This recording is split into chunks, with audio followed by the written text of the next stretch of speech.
उत्तिष्ठ ब्रह्मणस्पते देवान् यज्ञेन बोधय आयुः प्राणं प्रजां पशुं कीर्तिं यजमानं च वर्धय। ओम शांति शांति शांति। देवियों, सज्जनों, प्यारे बच्चों, सादर सप्रेम नमस्ते। अमृतवाणी कार्यक्रम में हम आप सभी जनों का हार्दिक स्वागत करते हैं। जन्मभूमि का मानव जीवन में एक विशिष्ट स्थान है। प्रत्येक मनुष्य का अपनी जन्मभूमि की जहाँ एक भावनात्मक संबंध है, वहाँ एक सांस्कृतिक रिश्ता भी है। मनुष्य जिस धरती पर जन्म लेता है, जिस देश का जल, वायु, अन्न आदि ग्रहण करता है, सेवन करता है, उसमें उस जन्मभूमि के प्रति स्वाभाविक आदर, सम्मान, पूजा की भावना जागती है। और हम देखते भी हैं कि हर एक देश का नागरिक अपने देश के प्रति श्रद्धा भक्ति का भाव रखता है। दर्शकगण, मनुष्य एक भावना प्रधान प्राणी है और जिस वातावरण में उसका पालन पोषण होता है और जिन वस्तुओं से उनका जीवन बनता है, उन सब के प्रति उसके मन में प्रेम स्नेह का होना स्वाभाविक है। लेकिन सबसे अधिक प्रेम और लगाव मनुष्य को अपने माता पिता के प्रति, जन्म देने वालों के प्रति, पालन पोषण करने वालों के प्रति होता है। हमारे जीवन में जिस प्रकार सबसे वरद हाथ हमारी माता का होता है, क्योंकि माँ जन्म देती है, रक्षा करती है, भरण पोषण करती है, शिक्षा देती है तथा हमारी आवश्यकताओं की पूर्ति करती है। ठीक उसी प्रकार से जो धरती माता है, धरती माँ भी हमारी रक्षा करती है और जीवन भर हमारी आवश्यकताओं को पूरा करती है। इसीलिए सृष्टि के प्रारंभ में वेदों में मातृभूमि के प्रति सदा कृतज्ञ होना हमारे ऋषि महर्षियों ने हमें बतलाया है। जिस प्रकार हम अपनी माता की संतानें हैं, उसी प्रकार इस धरती पर जन्म लेने के कारण माता की भी, धरती माता की भी हम संतानें हैं। वेद भगवान मातृभूमि के प्रति भक्ति भाव जगाने के लिए कहता है, माता भूमि पुत्रो अहम पृथिव्याः, अर्थात भूमि हमारी माता है और हम सभी मातृभूमि की संतानें हैं। मातृभूमि सभी प्राणियों की माता है। देवियों सज्जनों, हमारे ऋषि महर्षियों ने अपने ग्रंथों में 33 देवों की चर्चा की है। देव 2 प्रकार के होते हैं, जड़ और चेतन देवता। देवता के बारे में समझाते हुए महर्षि स्वामी दयानंद जी महाराज कहते हैं, देवो दनात्, अर्थात जो देता है, जीवन प्रदान करता है, जिससे हमारा जीवन चलता है, उसे देव कहते हैं, देवता कहते हैं। 33 देवों में 8 वसु होते हैं। वसु अर्थात जहाँ पर हम वास करते हैं, मतलब जहाँ पर रहते हैं, बसते हैं या कुछ रखते हैं। वायु वसु है, जल वसु है, चंद्रमा वसु है, भूमि को भी वसु कहते हैं, क्योंकि हम सभी प्राणी भूमि पर बसते हैं। इतना ही नहीं, जो भूमि है, भूमि, वन, पर्वत, नदी, पेड़, पौधे, औषधियाँ तथा रत्नों को भी, जैसे हीरा, पन्ना, मुक्ता, सोना, चांदी, लोहा आदि तथा खनिज पदार्थ जैसे नमक, चूना, गंधक आदि सब को धारण करने वाली है। इसीलिए भूमि को धरती कहते हैं, धारण करने वाली कहते हैं। और उन 8 वसुओं में से भूमि भी एक वसु है, एक निवास स्थान है। सृष्टि के आदि से ही मनुष्य को सभी आवश्यकताओं की पूर्ति करती चली आ रही है और इसीलिए धरती को जन्मभूमि देवी कहते हैं, माता कहते हैं।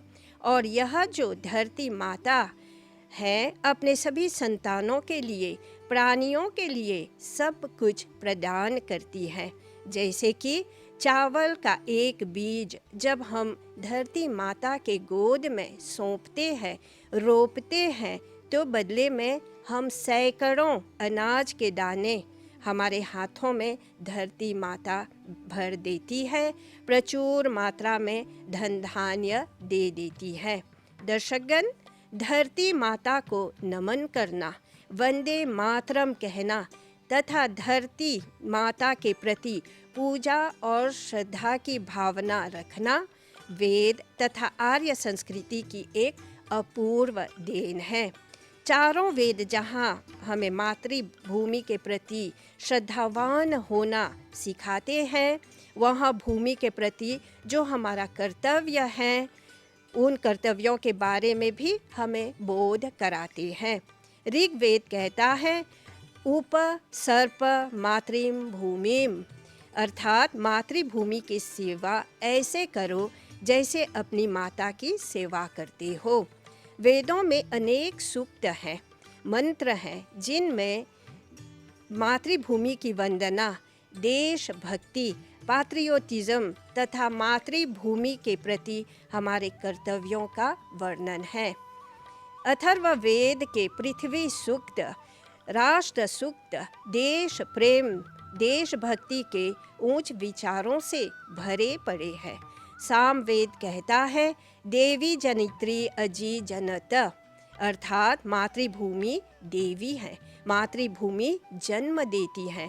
सामवेद कहता है, जिस प्रकार जन्म देने वाली माँ देवी है, उसी प्रकार जन्मभूमि भी देवी है, माँ है।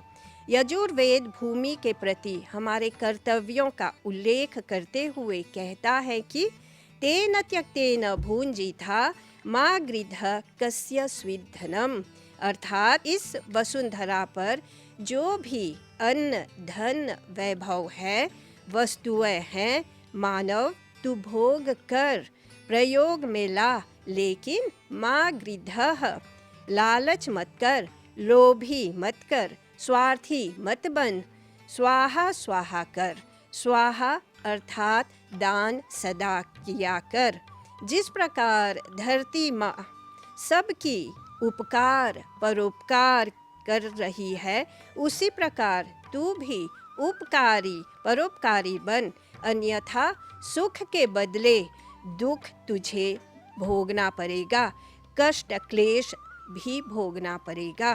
दर्शकगण, वर्तमान युग में वेदों की इन शिक्षाओं पर चिंतन मनन करना आवश्यक है, विचार करना और प्रचार करना भी आवश्यक है, क्योंकि आज हम देख रहे हैं कि जो कोरोना प्रकोप से दुनिया भर के लोग पीड़ित हैं, उसका एक कारण लोभ, लालच, स्वार्थ भी है। कुछ ऐसे लोग हैं, कुछ ऐसे देश हैं, कुछ ऐसी कंपनीज हैं, पूंजीपतियां हैं, जो स्वार्थ के कारण अधिक से अधिक धन दौलत कमाने के लिए गरीब मनुष्यों का शोषण कर रहे हैं। हर क्षेत्र में हम देखते हैं कि अति हो रहा है, एक्सेस हो रहा है। उधर व्यक्ति में भी स्वार्थ बढ़ रहा है। वेद के इन बातों को तेन त्यक्तेन भुञ्जीथा, अर्थात त्याग पूर्वक भोग करो। मनुष्य भूलता जा रहा है, छोड़ता जा रहा है। इसीलिए वेद कहता है, कृण्वन्तु विश्वम आर्यम, हे आर्यो, दुनिया भर के लोगों को आर्य बनाना है, क्योंकि जो आर्य है वही लोग इस धरती को सुरक्षित रख सकते हैं। दर्शकगण, इसीलिए वेद कहता है, अहम भूमिम अद्दाम, अर्थात हे मनुष्य, मैंने इस भूमि को आर्यों को दी है, क्योंकि आर्य स्वभाव वाले लोग ही इस धरती को परिश्रम पूर्वक मेहनत करते हुए समृद्धशाली बना सकते हैं और परोपकार करते हुए सभी प्राणियों को सुख शांति प्रदान कर सकते हैं। अंत में अंतर्राष्ट्रीय मातृभूमि के अवसर पर, इंटरनेशनल डे फॉर मदरलैंड के अवसर पर इतना जोड़ना चाहेंगे कि जो जन्मभूमि है मौज़ालैंड जिसे कहते हैं, वेस्टर्न वर्ल्ड में पाश्चात्य देशों में पहले लोग इसे फौज़ालैंड कहते थे, लेकिन जब महर्षि स्वामी दयानंद जी महाराज के परिश्रम से वेद विद्या का प्रचार हुआ, तब से सभी लोग मज़रलैंड ही कहते हैं। और जो मज़रलैंड होता है उसके लिए संस्कृत भाषा में कहते हैं जननी जन्म भूमिश्च स्वर्गादपि गरीयसी। तो देवियों सज्जनों, आप भी हमारे साथ अपनी जन्मभूमि के लिए कहें वंदे मातरम, वंदे मातरम। ध्यान के लिए धन्यवाद। ओम शांति शांति शांति।